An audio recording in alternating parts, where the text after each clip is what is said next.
Bonjour, merci d'être là. Le sujet d'aujourd'hui est les temps de l'indicatif.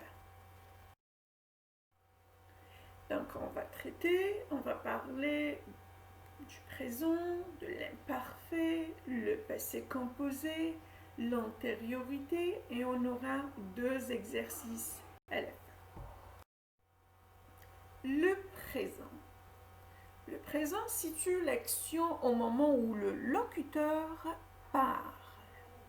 L'action est en train de se faire. Qu'est-ce qu'il fait? Il rit.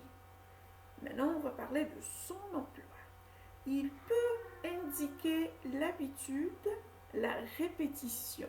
Il est alors employé en général avec une marque temporelle. Par exemple, il vend souvent au cinéma. Donc la marque temporelle ici, c'est souvent. Je me lève vers 8 heures. Vers 8 heures, c'est la marque temporelle. Il peut encore indiquer une action future certaine. Il est alors employé avec une marque temporelle exprimant un futur proche ou lointain. Nous décollons dans 1 heure. On s'installe en Suède l'année prochaine. Il peut enfin remplacer un temps du passé pour rendre la scène plus vivante. Il a alors une valeur stylistique. J'habitais à cette époque à Nantes où je faisais mes études. Un matin, le facteur arrive, apporte une lettre, elle vient des États-Unis. J'avais obtenu une bourse pour aller étudier à Boston pendant 2 ans. Maintenant, on va parler de l'imparfait. Il peut indiquer l'existence d'un fait à un moment du passé. Par exemple, il y a 2000 ans, la France s'appelait la Gaule. Il peut indiquer également un fait habituel dans le passé.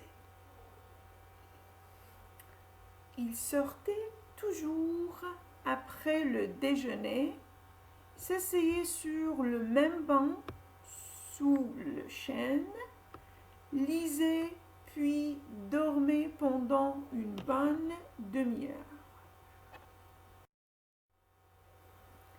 Il est employé dans les descriptions. Il faisait beau. C'était un dimanche.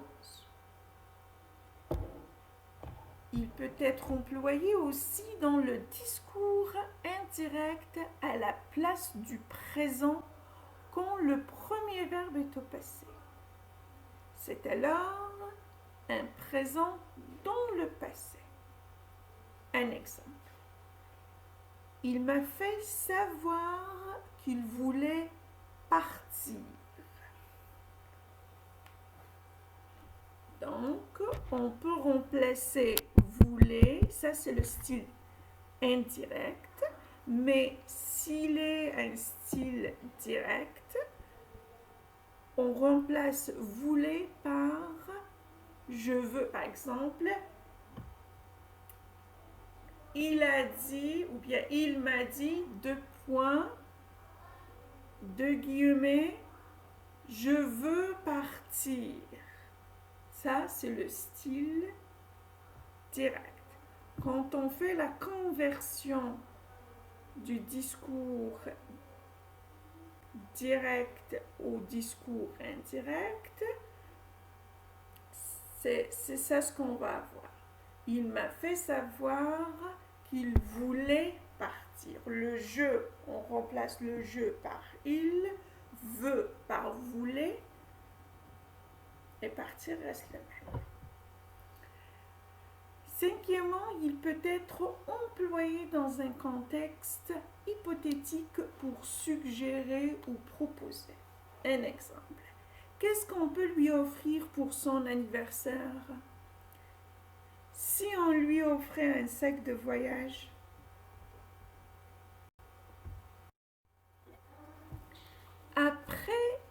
comme si pour exprimer une hypothèse.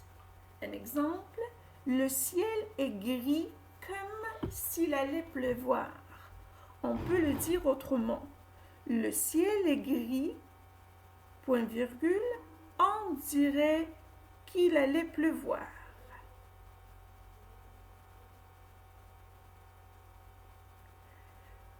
Et on peut l'employer aussi pour décrire un fait qui a failli se produire. Encore un peu et tu tombais. Tu n'es pas tombé, mais tu as failli tomber. Un autre exemple, heureusement que je suis arrivée 1 minute de plus et la salle de bain était inondée. Maintenant, on va parler du passé composé. Ses caractéristiques.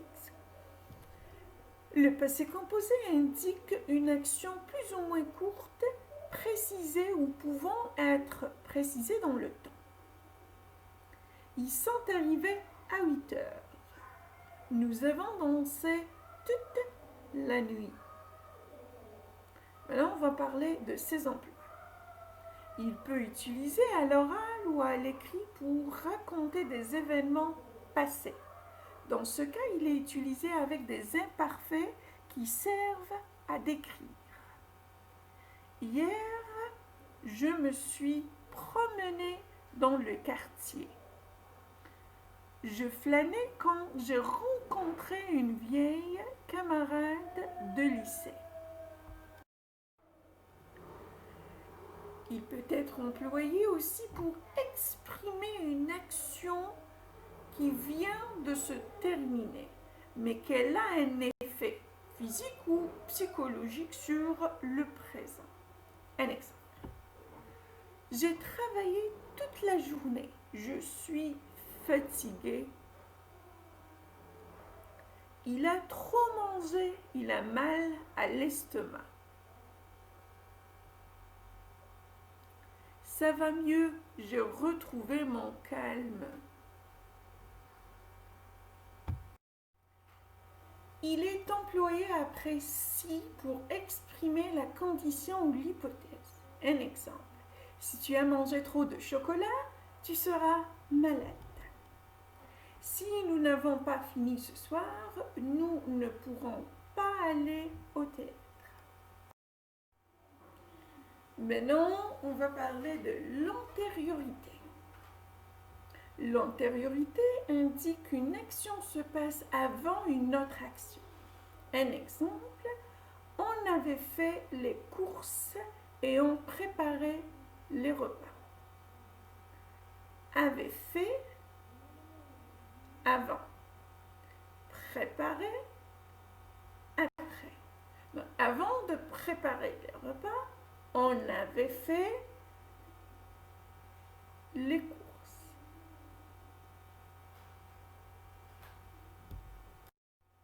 Le passé composé situe l'action avant un moment situé dans le présent. Un exemple. Il a remporté les élections. Aujourd'hui, il est président.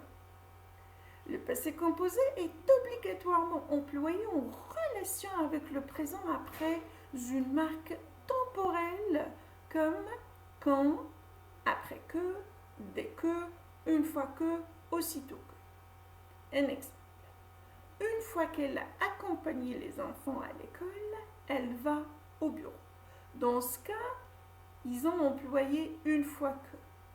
On a à accompagner qui est le passé composé, on a va qui est le présent. Donc, le passé composé qui est à accompagner est obligatoirement employé en relation avec va qui est au présent après une marque temporelle qui est dans ce cas une fois que. B. Il marque une antériorité dans l'expression de la condition avec si. Si vous avez mangé trop de chocolat, vous aurez mal au ventre. Le plus que parfait. Le plus que parfait situe l'action avant un moment du passé exprimé par l'imparfait ou le passé composé. Elle lisait un livre qu'elle avait acheté le matin même. J'ai raté le train, je t'avais bien dit de partir plus tôt. Donc pour le premier exemple, elle a déjà acheté le livre, puis elle a commencé de le lire. Et c'est là où on peut employer le plus que parfait. Le plus que parfait est obligatoirement employé en relation avec l'imparfait, après une marque temporelle comme quand, après que, dès que, une fois que, aussitôt que. Dès que nous étions arrivés à la mer, nous nous jetions dans l'eau et jouions pendant des heures. Et qu'est-ce qu'on a dit par rapport au passé composé? Le passé composé est obligatoirement employé en relation avec le présent après une marque temporelle, comme quand, après que, nanana. Il faut mettre ça dans votre tête. B. Il marque une antériorité dans l'expression de l'hypothèse avec si. Un exemple. Si j'avais su qui elle était, je me serais méfié d'elle.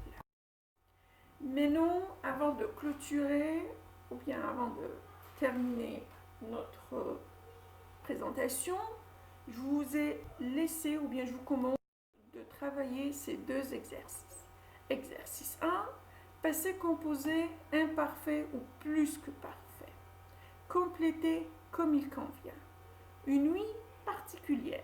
Ce être pendant un week-end du mois de mai, nous décidé de passer 2 jours à Paris où nous encore jamais allés. 2 mois avant, nous réserver une chambre dans un hôtel du centre de la ville. Nous arriver le samedi matin à l'aéroport. Il faire beau et même un peu chaud. Un taxi nous conduire à notre hôtel. Une dame nous accueillir, nous montrer notre chambre, nous défaire nos bagages, nous être fous de joie à la perspective de découvrir la ville lumière. Sans perdre de temps, nous sortir à la découverte de la ville. Le week-end s'annonçait bien et pourtant la nuit allait être très particulière. Exercice 2, vous mettez les verbes au passé composé ou à l'imparfait comme il convient, puis trouvez une suite à cette histoire.